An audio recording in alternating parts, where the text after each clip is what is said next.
अध्याय 16 हार की जीत। कहानी अध्ययन से पूर्व। अरे देखो, ये घोड़ा कितना सुंदर है। हाँ, हम इसकी सवारी करते हैं। क्या आपको पता है, घोड़ा चने भी खाता है। कविता का मूल तत्व प्रस्तुत कहानी में किसी भी कार्य को ईमानदारी पूर्वक करने की सीख दी गई है तथा गरीबों की सहायता करने के लिए प्रेरित किया गया है। जिस प्रकार माँ अपने बेटे तथा किसान अपनी लहलाती खेतों को देखकर जो आनंद महसूस करता है, ठीक उसी प्रकार बाबा भारती अपने घोड़े को देखकर आनंद मग्न हो जाते हैं। भजन करने के बाद जो समय की बचत होती थी, वे घोड़े को निहारने में अर्पण कर देते थे। वह घोड़ा बहुत सुंदर और बलवान था। उस घोड़े के जैसा पूरे इलाके में कोई दूसरा घोड़ा नहीं था, जिसका नाम बाबा भारती ने सुल्तान रखा था। वह उसे अपने हाथ से खाना खिलाते, नहलाते और उसे देखकर आनंदित होते। वे अपने गांव के जीवन को छोड़कर गांव से बाहर एक छोटे से मंदिर में रहते और भगवान का भजन करते थे। मैं सुल्तान के बिना नहीं रह सकूंगा। उन्हें ऐसी भ्रांति सी हो गई थी, वे उसकी चाल पर लट्टू थे और कहते, ये ऐसे चलता है, और जैसे मोर घटा को देखकर नाच रहा हो। संध्या समय जब तक सुल्तान पर चढ़कर 8-10 मील का चक्कर ना लगा लेते, उन्हें चैन ना आता। एक दिन वे सो रहे थे तो सपने में उन्हें खड़क सिंह को देखा। खड़क सिंह एक कुख्यात डाकू था। धीरे धीरे सुल्तान की प्रसिद्धि उसे भी सुनने को मिली। उसे देखने के लिए उसका हृदय व्याकुल हो उठा। वह एक दिन दोपहर के समय बाबा भारती के पास पहुंचा और नमस्कार करके बैठ गया। बाबा भारती ने पूछा, खड़क सिंह क्या हाल है? खड़क सिंह ने सिर झुकाकर उत्तर दिया, आपकी कृपा है। कहो, इधर कैसे आ गए? सुल्तान की चाह खींच लाई। विचित्र जानवर है, देखोगे तो प्रसन्न हो जाओगे। मैंने भी बहुत प्रशंसा सुनी है। उसकी चाल तुम्हारा मन मोह लेगी। कहते हैं देखने में भी बड़ा सुंदर है। क्या कहना, जो उसे एक बार देख लेता है, उसके हृदय पर उसकी छवि अंकित हो जाती है। बहुत दिनों से अभिलाषा थी, आज उपस्थित हो सका हूँ। खड़क सिंह और बाबा भारती अस्तबल में पहुँचे। सुल्तान को देखकर वह भौचक्कर रह गया, क्योंकि उसने ऐसा अलबेला घोड़ा कभी नहीं देखा था। वह मन ही मन सोचने लगा कि ऐसा घोड़ा तो खड़क सिंह के पास होना चाहिए था। इस साधु को ऐसी चीजों से क्या लाभ? वह कुछ देर तक आश्चर्य से चुपचाप खड़ा रहा। इसके पश्चात उसके हृदय में हलचल होने लगी। वह बालकों सी अधीरता से बोला, बाबा जी, इसकी चाल ना देखी तो क्या देखा? बाबा भारती ठहरे एक आम इंसान, जो अपने घोड़े की प्रशंसा दूसरे से सुनकर भाव विभोर हो गए। जैसे ही घोड़े को खोलकर बाहर ले गए, वैसे ही घोड़ा वेग से उड़ने लगा। उसकी चाल को देखकर ही खड़क सिंह के हृदय पर सांप लौट गए। वह डाकू था और जो वस्तु उसे पसंद आ जाए उस पर वह अपना अधिकार समझता था। उसके पास बाहुबल था। जाते जाते उसने कहा, बाबा जी, मैं ये घोड़ा आपके पास ना रहने दूंगा। जैसे ही बाबा भारती की आंख खुली, वे सहम से गए। अब उन्हें नींद आनी बंद हो गई थी। सारी रात अस्तबल की रखवाली में काटने लगे। हर एक पल उन्हें खड़क सिंह का भय सताता रहता, परंतु कई मास बीतने के बाद भी वह नहीं आया। अब बाबा भारती को असावधान से हो गए। वे अब इस स्वप्न को भी मिथ्या समझने लगे। संध्या का समय था। बाबा भारती सुल्तान की पीठ पर सवार होकर घूमने जा रहे थे। इस समय उनकी आंखों में चमक थी और मुख पर प्रसन्नता। कभी घोड़े के शरीर को देखते, कभी उसके रंग को, और मन में फूले न समाते थे। सहसा एक और से आवाज आई, ओ बाबा, इस कंगले को भी सुनते जा। आवाज में करुणा थी।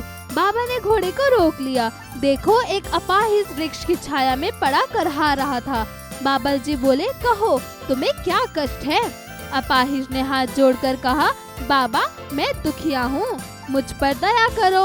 रामवाला यहाँ से 3 मील दूर है, मुझे वहाँ जाना है। घोड़े पर चढ़ा लो, परमात्मा भला करेगा। वहाँ तुम्हारा कौन है? वैद्य दुर्गादत्त का नाम आपने सुना होगा, मैं उनका सौतेला भाई हूँ। बाबा भारती ने घोड़े से उतरकर अपाहिज को घोड़े पर सवार किया और स्वयं उसकी लगाम पकड़कर धीरे धीरे चलने लगे। अचानक से उन्हें एक झटका लगा और लगाम भी हाथ से छूट गई। उन्होंने घोड़े की ओर देखा तो अपाहिज व्यक्ति घोड़े को पीठ पर तनकर बैठा है। जो घोड़े को भगाकर ले जा रहा था। उसे देखकर तो उनके मुख से भय, विस्मय और निराशा के कारण चीख निकल पड़ी। वे अपाहिज डाकू खड़क सिंह था। बाबा भारती कुछ देर तक चुप रहे और इसके पश्चात कुछ निश्चय करके पूरे बल से चिल्लाकर बोले, जरा ठहर जाओ। खड़क सिंह ने यह बात सुनकर घोड़ा रोक लिया और गर्दन पर प्यार से हाथ फेरते हुए कहा, बाबा जी, यह घोड़ा अब ना दूंगा, परंतु एक बात सुनते जाओ। खड़क सिंह ठहर गया। बाबा भारती ने जाकर उसकी ओर ऐसी आंख से देखा जैसे बकरा कसाई की ओर देखता है और कहा, यह घोड़ा तुम्हारा हो चुका, मैं तुमसे इसे वापस करने के लिए नहीं कहूँगा, परंतु खड़क सिंह केवल एक प्रार्थना करता है, उसे अस्वीकार ना करना, नहीं तो मेरा दिल टूट जाएगा। बाबा जी, आज्ञा कीजिए, मैं आपका दास हूँ, केवल यह घोड़ा ना दूंगा। अब घोड़ा का नाम ना लो, मैं तुमसे इसके विषय में कुछ ना कहूँगा। मेरी प्रार्थना केवल यह है कि इस घटना को किसी के सामने प्रकट ना करना। यदि लोगों को इस घटना का पता लग गया तो वे किसी भी गरीब पर विश्वास ना करेंगे। यह कहते कहते उन्होंने सुल्तान की ओर से इस तरह मुंह मोड़ लिया जिसे उनका उससे कभी कोई संबंध ही ना रहा हो। बाबा भारती चले गए, परंतु उनके कहे शब्द खड़क सिंह के कानों में उसी प्रकार गूंजते रहे। खड़क सिंह सोचने लगा, ऐसा मनुष्य नहीं देवता है। एक रात खड़क सिंह रात्रि को अंधकार में सुल्तान की लगाम पकड़े हुए मंदिर की ओर चल पड़ा। चारों ओर सन्नाटा था, आकाश में तारे चिमचिमा रहे थे, थोड़ी दूरी पर कुत्ते भौंक रहे थे। वहाँ धीरे धीरे अस्तंबल के फाटक पर पहुँचा। फाटक खुला पड़ा था। किसी समय बाबा भारती वहाँ स्वयं लाठी लेकर पहरा देते थे, परंतु आज उन्हें किसी चोरी, किसी डाके का भय न था। खड़क सिंह ने आगे बढ़कर सुल्तान को उसके स्थान पर बांध दिया और बाहर निकलकर सावधानी से फाटक बंद कर दिया। इस समय उसकी आंखों में नेकी के आंसू थे। रात्रि का तीसरा पहर बीत चुका था। चौथा पहर आरंभ होते ही बाबा भारती ने अपनी कुटिया से बाहर निकल ठंडे जल से स्नान किया। उसके पश्चात इस प्रकार जैसे कोई स्वप्न में चल रहा हो, उनके पांव अस्तबल की ओर बढ़े, परंतु फाटक पर पहुंचकर उनको अपनी भूल प्रतीत हुई। साथ ही घोर निराशा ने पांव को मन भर का बना दिया। वे वहीं रुक गए। घोड़े ने अपने स्वामी के पांव की छाप को पहचान लिया और जोर से हिनहिनाया। अब बाबा भारती आश्चर्य प्रसन्नता से दौड़ते हुए अंदर घुसे और अपने प्यारे घोड़े को गले से लिपटकर इस प्रकार रोने लगे मानो कोई पिता बहुत दिनों के बाद अपने बिछड़े हुए पुत्र से मिल रहा हो। बार बार उसकी पीठ पर हाथ फेरते, बार बार उसके मुंह पर थपकियां देते। फिर वे संतोष से बोले, अब कोई गरीबों की सहायता से मुंह ना मोड़ेगा।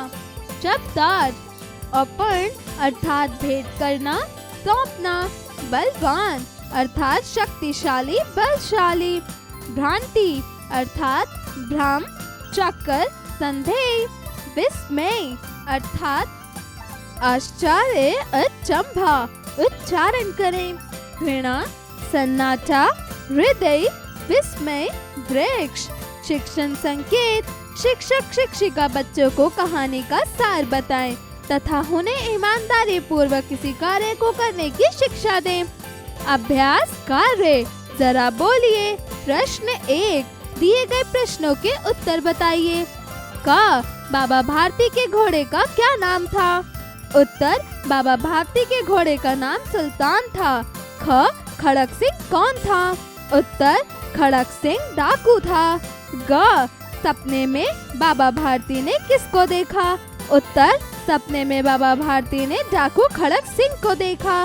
घ, अपाहिज व्यक्ति के वेश में कौन था? उत्तर: अपाहिज व्यक्ति के वेश में डाकू खड़क सिंह था। जरा लिखिए। प्रश्न 2, दिए गए प्रश्नों के उत्तर लिखिए। क, बाबा भारती अपने घोड़े की सेवा किस प्रकार करते थे? उत्तर: बाबा भारती अपने घोड़े को निहारते, अपने हाथों से उसे खाना खिलाते, नहलाते, उसकी सेवा करते।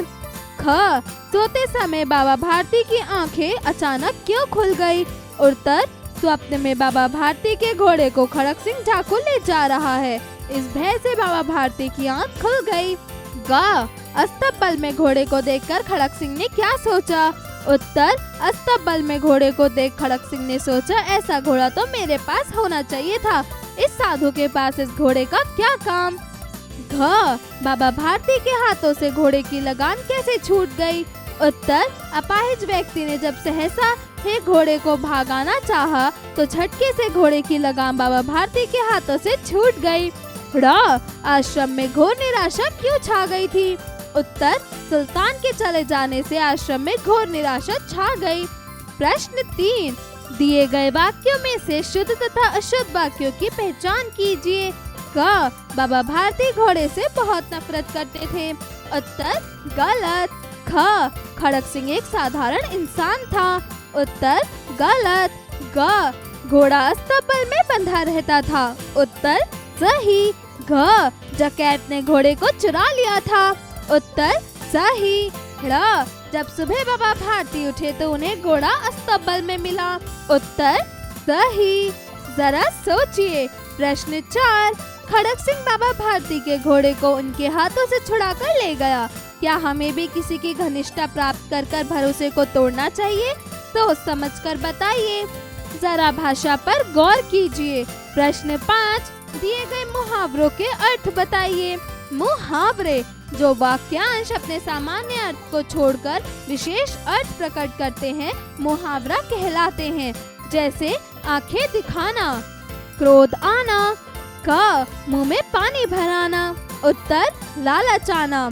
ख, अक्ल का अंधा। उत्तर, नासमझ। ग, बंधा फोड़ होना। उत्तर, पर्दा फाश होना।